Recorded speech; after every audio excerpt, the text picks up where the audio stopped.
Hey guys, welcome to Content is Profit. Today, I have a really exciting episode. This person came as a referral from one of our other guests, and look at his superpower teaching how to visualize goals that are uniquely yours versus what influencers and cough gurus might try to tell you in that success is. So we really dove into the creative catalyst, right? A lot of people that come to us in the studio and in Business Creator Club, I think that's one of the harder friction points for them to solve. So we really dive in. We actually have a playbook on how to be yourself. We talk about this specifically. I told them, like, there's people that don't know how to be themselves. I was one of them. So like, can you walk us through like step 1 and step 2 and step 3? And we go through that.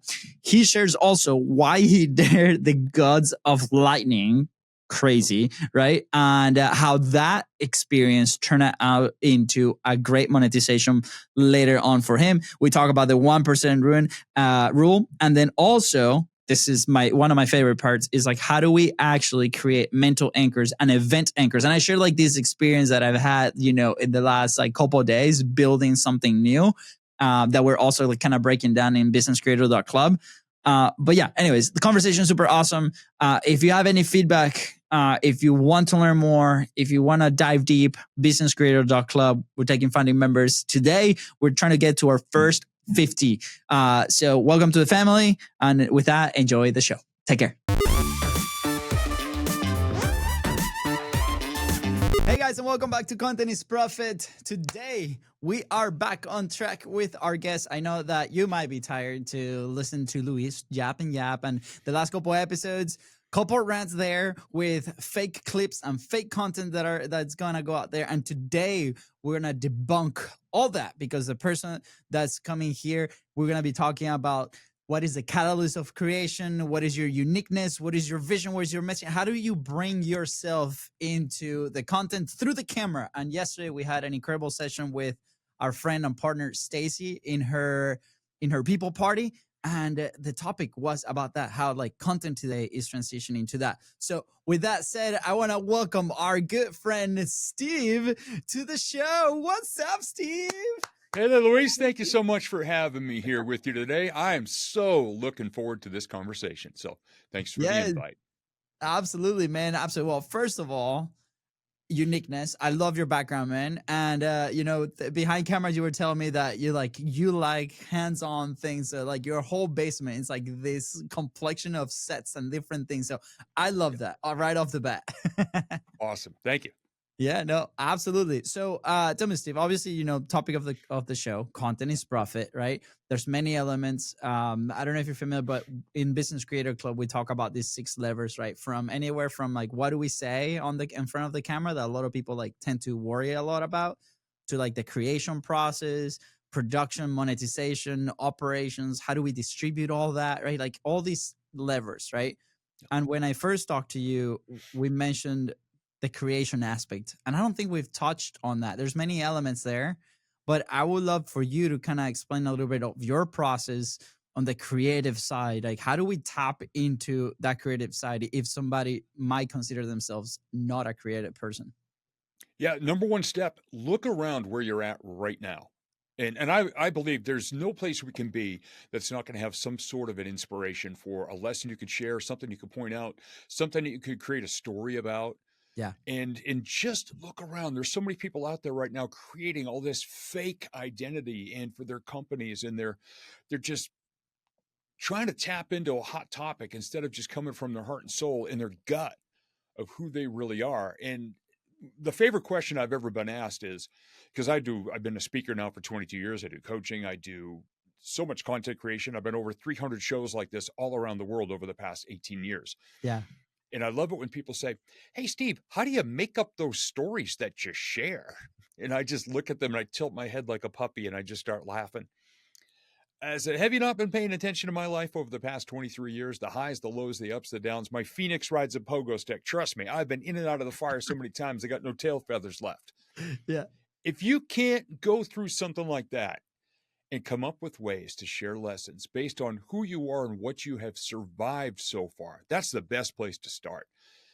If you're in business, if you're a solopreneur like myself, whatever you have survived, is the perfect material to start with, to be able to share to other people about how they can do it too. And it establishes your authority because you're being authentic and genuine.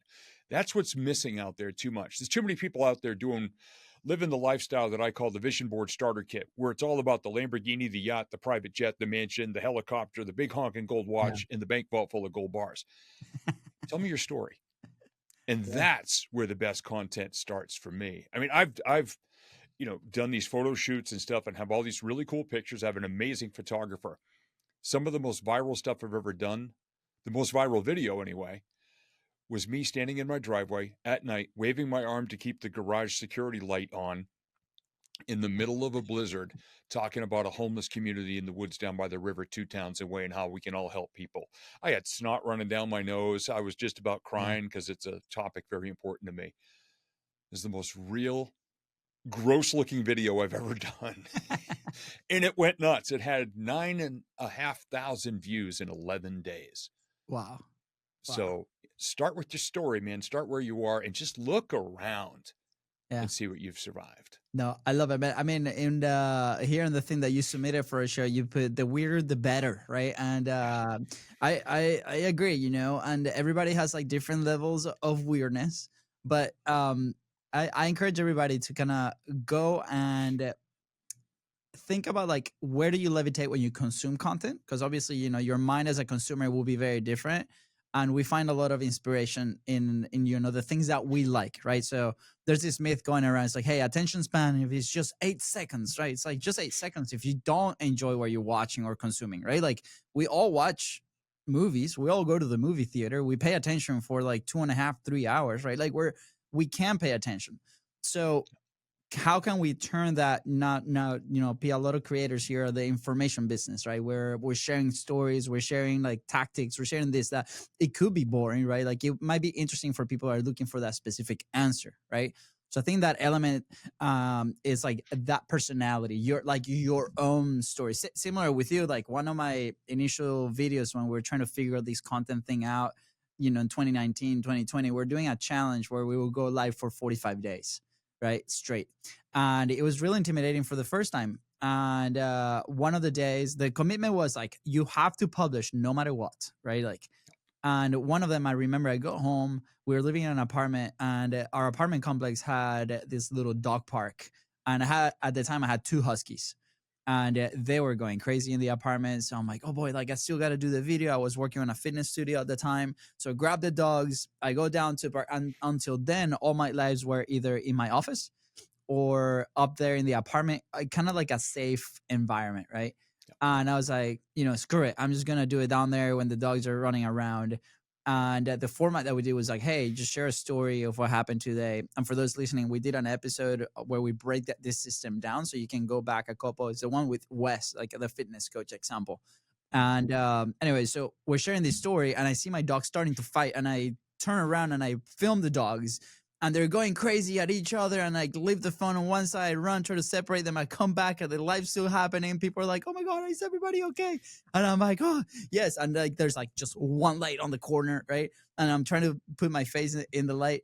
And that had like obviously the most engagement, people commenting, oh, I'm okay. Hey, people started, sharing the thing. And I was like, wow, this is pretty crazy. And we got, at the time, we're looking for connections, we're looking for conversations, and that started a ton of them. And it's like, okay, what's the twist, right? What was the first, like, do you remember the first time that you were like, okay, I accept fully myself, I accept this, my weirdness, my light, like I accept this? Do you remember that moment? Was it hard for you? I remember 2 of them, actually. One of them happened back in my radio career, and people say, oh, Steve, you have a voice for radio and this and that. And I said, well, I appreciate and I accept that comment. But let me tell you, I wish I had this voice back when I was in the radio industry. I did not go live as a DJ until year number 8 of my 10 years, because I didn't have the guts or the confidence. I was an off-air rock morning show producer and comedy writer, very successful at it, but I didn't have the guts to be my own self. So when our morning guy quit, the owner was going to pull the radio off live and put it back on satellite. So I just raised my hand and go, guys, come on, I've been radio 8 years. I can do this. And in parentheses in my head, there's a voice that says, never been on the microphone, but I can do this. So I did the worst sounding morning DJ you've heard for 4 days. And on the 5th morning, knowing the boss was just going to come down and just drop the hammer on me, Hmm. I just 5 minutes to 7 come out of a song and I said, "Hey everybody, Big 101.5, New Hampshire's classic rock. You know, I may suck as a DJ, but if you tolerate me reading the weather for the next 45 seconds, I'll play you a kick-ass rock song." And I just hit said the weather, hit another Yeah. song. There's a knock at the door. My boss comes down. He goes, "Bro, that was the funniest thing you said all week. Dude, just be yourself. That was Yeah. great." Yeah. Lesson learned. And on video, it happened in June of 2011. A buddy of mine challenged me to a 30-day YouTube challenge, kind of like you had with the lives. Yeah. He says, "I'll give you a question to answer every day. That's all you got to do." And the first day I did about 27 takes and I hated each one more than the next.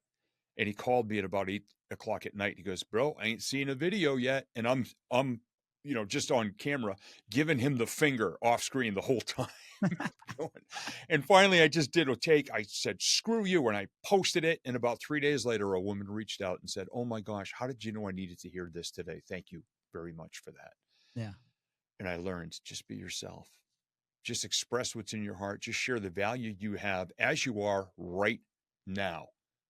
Just be yourself and you'll find your audience better that way. You'll actually find the correct audience when you're just being yourself.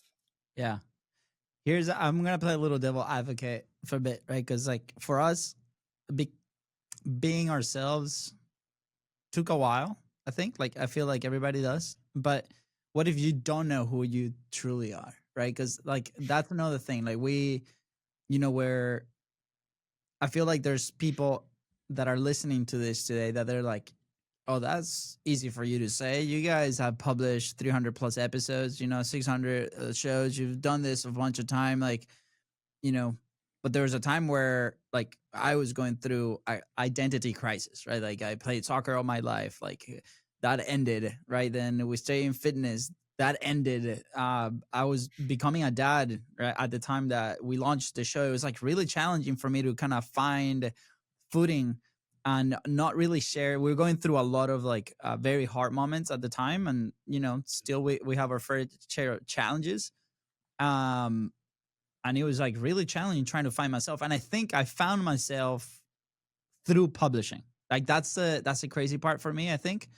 So what would you say to somebody that's like, okay, I have all this thing going in my life, right? Because we all have things going in my life. Maybe you have your business, you're like, you believe that content is the way to move forward, right? To gain momentum, to connect with people, to advertise your business, right? But these guys on a random podcast are telling me to be myself. I don't know how to be myself. Like, what's the first step that people can take to start exploring that side? And then after your answer, I guess I'll share some of my thoughts too. Sure. Number one, even if you have to start in your mirror first thing in the morning, first off, give yourself a high five. I learned that from Mel Robbins, the high five habit. Boom, every morning, first thing, give myself a high five at So 5:05 a.m. And I got only one little eye part open because our lights are so bright in our bathroom. But I give myself a high five and I'm already smiling first thing. And I look at myself and I say, "I love you." Not everybody can say that, by the way. It took me a long time to be able to. And I just say, "I love you because you're a good dude and you're going to make something good happen today." What I encourage people to do is understand there is something good about them. I didn't say great, I said good. There's something positive about them. mm, They've been through something that can help someone else in some way. And as it was explained to me years ago, I wish I could remember who actually said this. How dare you not share something that could help somebody else out, whether it's in business or their personal lives? You may not think it's a big deal, yeah, but to somebody else who really needs it today, you are worthy of learning from, worthy of following. So just think of anything you've gone through in your life, personally or in business, because life is not easy. People look at us like it's easy for us. I am by nature an introvert. I am not an out there, flashy, yeah. just can be comfortable anywhere, rent a party, just plug me in and watch me go type of person. Do I speak on stage in front of hundreds of people? Yes, I do. Yeah, But I'm an introvert. And most people laugh when they hear that. But here's the thing. I know that everything I've gone through, especially the past 6.5 years. Now, here's the last 6.5 years of my life in a nutshell. 4 deaths of people very close to me. Both of my businesses, which are event based, got wiped out by the pandemic. I also Mm, inhaled toxic black mold through a vent in my ceiling from our attic for 2 years mm. before we could figure out what was wrong with my brain and with my body. I was just in a fog for 2 years. Wow. All of these things were going on, but yet content still got put out every day. Some days it was just a meme or a simple quote or just a little message or just a picture Yeah. because that's all I could handle on certain days. Just over 6 months ago, my wife passed away suddenly and unexpectedly. Mm, And I would not wish the past 6 months on anybody, but I've taken what I'm going through right now, and I've translated it into ways to help other people as I'm rebuilding my business and rebuilding my life and rebuilding my confidence. And everything is fair game in my life. And yeah. that's a big part of the reason that I've had success over the years because my thing, just be the most real, authentic, genuine, gut level person out there. And that is what I get the best feedback on.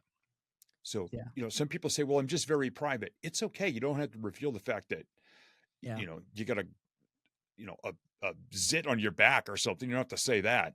But just talk about what you're going through and how you're surviving and how you wake up each day and what your primary thing is to just keep going, keep growing, and keep showing up every day. Yeah. That's what the world needs to see and hear, especially with so much going on in the world right now. Absolutely. Oh man. Well, first of all, thanks for sharing your story. Sorry for your loss, and Thank you. thank you for being brave and sharing that with the world, man, and then continue to inspire people every day. I really appreciate it. Um, I I think like the fact that just look at it as like what's my next step, right? And we talk a lot about removing the friction, right? So a lot of people might um I was listening to Diary of a CEO in one of those episodes, and they're, talking about like building the habits. And it was more on the fitness side of like, hey man, like if it's hard for you to go to the gym, your brain is gonna levitate towards the easy thing, like the couch, right? Let's say you come home, you're spending time with your kids, you put them down to bed. It's 7:30, right? And you see that couch is very tempting, and your wife is there. And it's very tempting to sit down and watch a movie or do whatever, and then you're like you need to get your workout in, right? So this guy's talking about is like I make it as easy as possible and try to trick my brain to be like, okay, let just get to the car. So once you get to the car, just put the playlist, right? Just now drive to the gym, right? Or if you're gonna go for a run, it's like let's just go for a quick walk. Let's do a warm up. So for him, the trigger was a quick warm up, right? He's like, I'm gonna start walking on the treadmill, and then the warm up kind of trigger everything else. Like it's almost like the floodgates. So I thought that was like super interesting when it comes to like this creative energy and being in front of a camera. Same thing, right? Like how can we set up our environment to be as easy as possible to create, right? And that answer, I think, comes from each one of us after starting to explore these different possibilities, right? So, can we go through maybe some of the steps to remove the friction when it comes to that creation process? Because you are not only appearing like 300 plus episodes, but you're also an international award winning speaker and humor creator. So you're always probably on creation mode. So your Kickstarter might seem now simple, maybe routine for you, but I would love to go through, okay, what are maybe the first steps that we can start removing friction to create? For example, in my specific case, throughout the years, I've been able to accommodate my home office to where like I plug in my computer, I press a button, and then we're live, baby. We're recording, right? Yep. Similar with the studio. It took me years to get there, but it doesn't have to be because we now have devices like this ones, like the phones or like little cameras that we can just prop up, have good audio, good video, and move the things forward. So, what are some of the things that you can do to remove the friction from that creation process? Anywhere from writing to like being on camera, right? What are some things that you do? Number one thing to do is stop comparing yourself to people who either have bigger budgets or have been doing it for a longer time. Like Luis and I have each done hundreds of episodes of our own shows. And so many people, and I've had people reach out to me because they know I've done this for so long. Well, Steve, I'm worried. Well, what are you worried about? I'm worried my first episodes might not be good. I said, no, Mhm. your first episodes are going to suck Yeah, I think it'll be hard. really, really badly. I said, there's no might in it. because the average podcast host quits somewhere between episode number 3 and episode number 8. And that is a right. fact that has been Yeah. done in the research. The minute you hit double digits, 10 episodes, congratulations, you're among the most successful people in the world. So you've got to get over this perfectionism in comparison to people who are out there doing it, and who've been doing it for so long, and they make it Yeah. look easy. My first episodes, my first time on stage, oh my gosh. And I mean, I get a few birthday candles on you, Luis. Somewhere there's an old VHS videotape that would go in a VCR that maybe you've never even seen is out there. And I was terrible, but I learned something from the very first imperfect thing I ever did. And then the next time I did something just a little bit better. If you're a guest on a podcast, listen back to the podcast and don't bash yourself. Say, okay, wasn't perfect. What could I do next time to make it just one little bit better? And it goes that way too. I create a lot of memes and I write a lot of original quotes. My first memes, my graphic design skills were horrible. I mean, just really, really bad. And I Yeah. put something out there and it wasn't good. But somebody reached out to me one day and said, Steve, how did you know I needed that message today? And I thought, okay, it's not all about the perfection of presenting yourself. It's getting your thoughts out there. It's getting your ideas out there. It's getting your opinion out there. It's Yeah. sharing the story of how you got this far. I mean, literally, I am here, literally and metaphorically here, because in August of 2003, on a very hot, humid August day, at about the lowest point of my life, things that have happened recently have been worse. I took a $3 bucket of golf balls and beat the crap out of them just to get my frustrations out. And I was at a local driving range attached to a mini golf. In the middle of a thunderstorm, thunder, lightning, wind, and rain, I was standing barefoot in the wet grass underneath steel-towered power lines, holding the club up, daring the lightning to hit me. Wow. I said, go ahead. I dare you. Take me out. Now, the stupidest thing I've ever done, which is that, the next day in a conversation with a life coach, when he asked, how was your week? I told him the story of that. As funny as I could make it sound, and very self-deprecating. Watch your self-talk, by the way. That's a huge tip. He asked if I ever thought of being a motivational speaker or a stand-up comedian. 2 weeks later, my first comedy class. A week after that, my first Toastmasters meeting, which led to me winning some international awards. All because I wasn't afraid to say, this is the stupidest thing I've ever done in my life. But when I shared it with somebody, they asked me a question that helped me to realize two of my goals when I was 11 years old. There were 4. I wanted to be a radio DJ, an author of my own books, a stand-up comedian, and a teacher of people. So me being open and authentic about the dumbest thing I've ever done at the toughest part of my life led to everything I've done since. It led to everything I talk about and speak on. I live life every day my own way, and I take a lot of notes.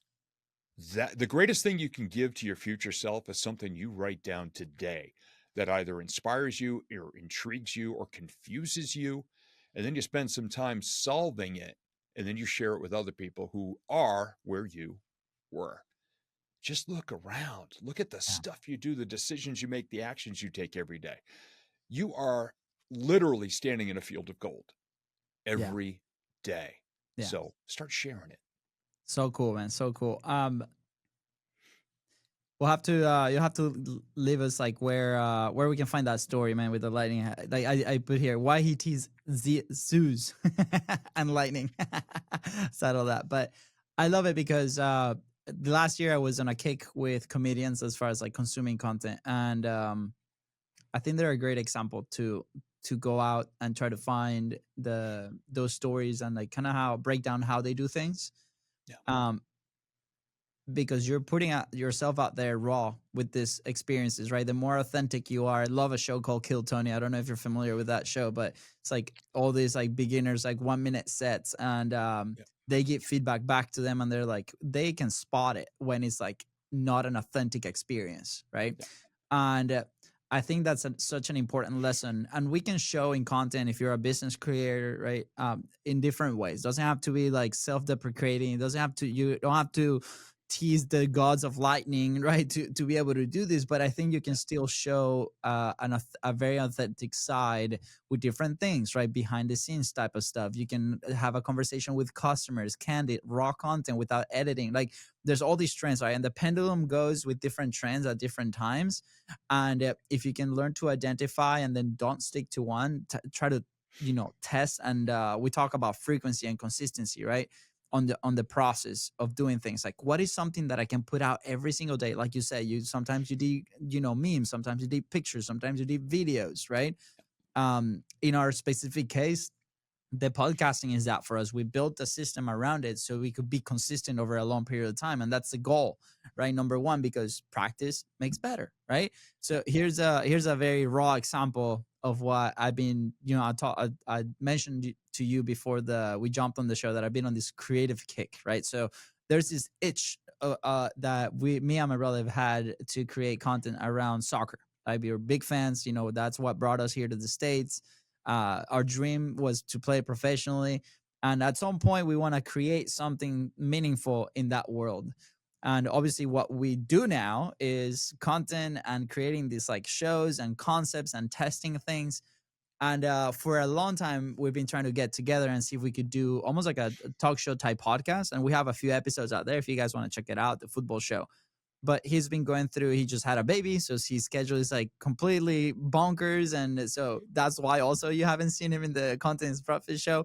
So you know what, I was like, screw it, like I need consistency and frequency. How can I do it? So I wrote here mental anchors, but not only mental anchors, but also kind of like physical anchors. So I'd be like, how can I be consistent with this show moving forward? How does that look like? So my anchor is like, I'm gonna create every time there's a soccer game I want to watch.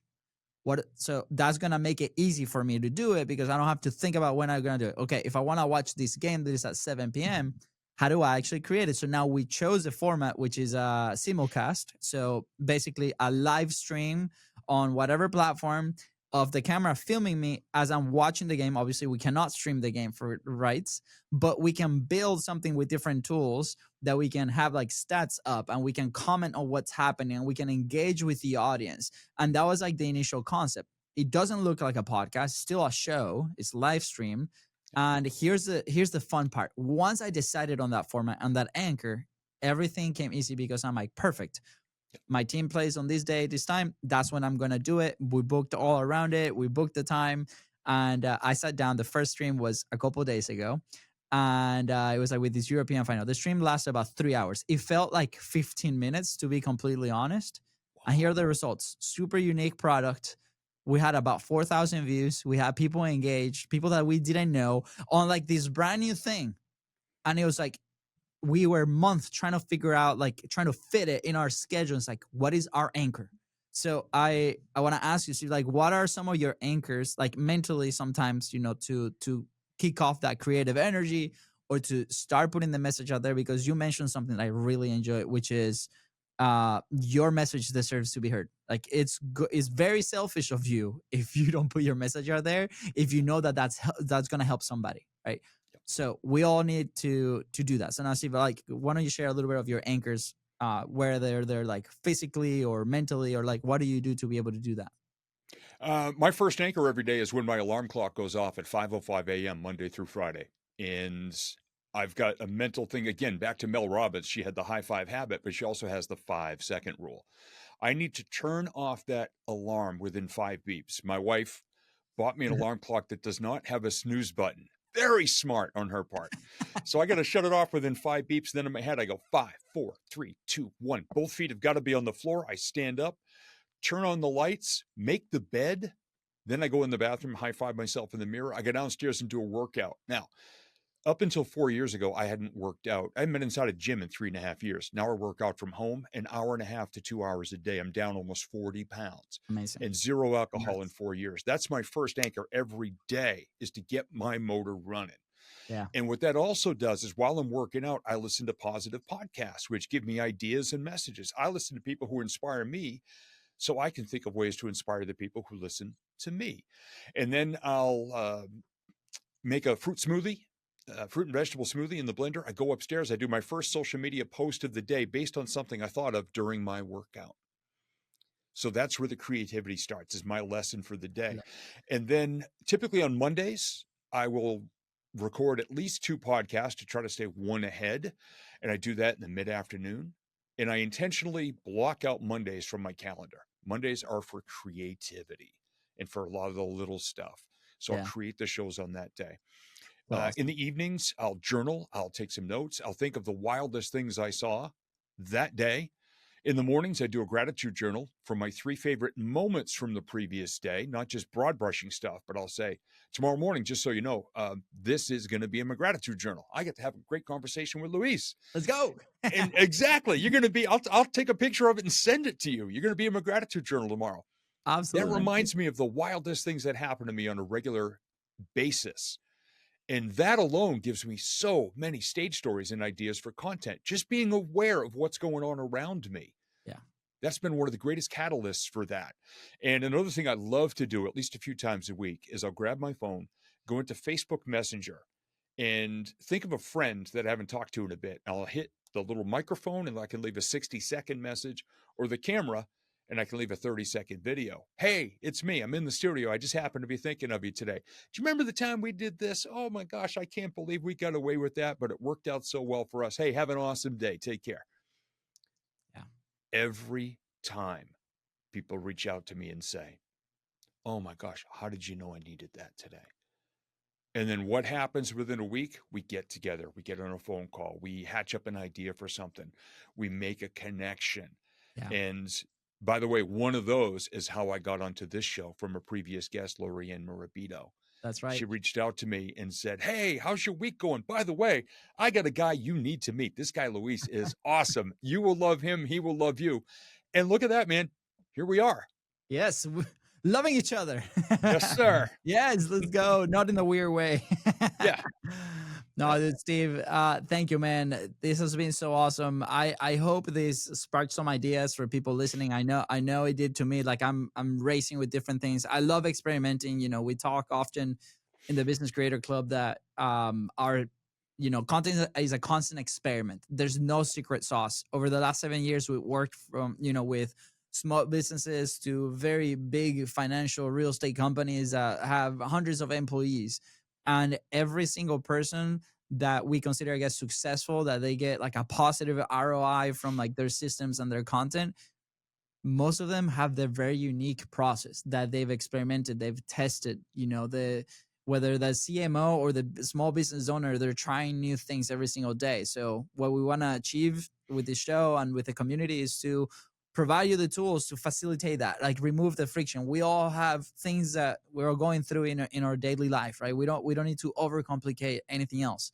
So what you did today, Steve, thank you so much. You gave us some mental anchors or physical anchors. You talked to us about the 1% rule, right? You also told us how you dare the lightning gods one night, and that got you moving into your next phase of life, man. And so cool, man. You share with us also some of the cool habits that you do to be able to kickstart creativity and momentum and different things. So I really, really appreciate you. For some people, hey, let's say they will advocate to. For some people, this might sound like fluffy and hoo-hoo or whatever, right? Doesn't matter. Try it out, right? If it works for you, awesome. I promise you, it's gonna move the needle forward. Like create those anchors, create those internal rules. You'll be like, okay, well, maybe I don't have high five myself, but maybe I do something else. What is that something else, right? Try something new. So cool, man. Steve, anything else that you want to add before you head out? Personally and professionally, here's the advice I learned by watching one of my grandfathers. Just leave as many situations a day as possible better than you find them in some way. And you're going to find yourself swimming in rich content. And I don't mean go out there and do an act of kindness and film yourself like, hey, I'm awesome. I mean, go out there and impact somebody's life today and use that as part of your messaging. That's all part of your mission, your heart and soul, your authenticity. Let that shine in a genuine way. You're going to find yourself with plenty of content. And I know it does sound woo-woo to a lot of people. My style has been referred to as blue-collar woo, meaning I show you the tools, I roll up my sleeves, I work side by side with you.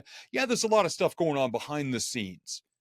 I don't explain that. I do the practical hands-on. If you do this, Yeah. something really good can happen. So that's the angle I try to come from, is blue collar woo, and I it's love it. working pretty well for me. Yeah, I love it. I love it. I would love to see people connecting with you.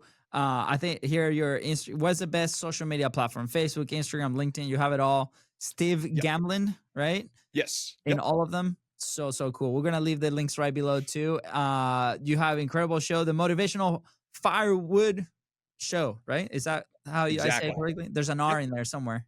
Yep. Motivational firewood. Yeah, it's the registered trademark, actually. Oh, That's that's the I registered own that awesome. phrase. So yeah, I I don't know paid how a to bunch of pronounce money to own that phrase. that. That's awesome. The motivational firewood show. So Yep. cool. Over 250 episodes, man. Congrats. This is so awesome. Thank you. I'm very, very happy that we got to connect and you coming and sharing your message. I think that's it, man. Guys, if you're into this and you want to create and remove the friction and move things forward, come join us as a founding member. I was going to say founding member of Business Creator Club. You can go to businesscreator.club and join us there. Super cool. If you don't want to pay that, totally okay. Go to Content is Profit on the Facebook group. It's completely free. We do some of the Q&A sessions there. Yeah, let us know. Steve, where do you want to send them? Where do you want people to learn more about you? People can find me on social media. I'm primarily on Facebook and LinkedIn, but if you want to find my website, we've got a brand new one being built, but the current one is still there at stevegamlinspeaker.com. So cool. Guys, with that said, thank you so much and enjoy your week. We'll see you on the next episode.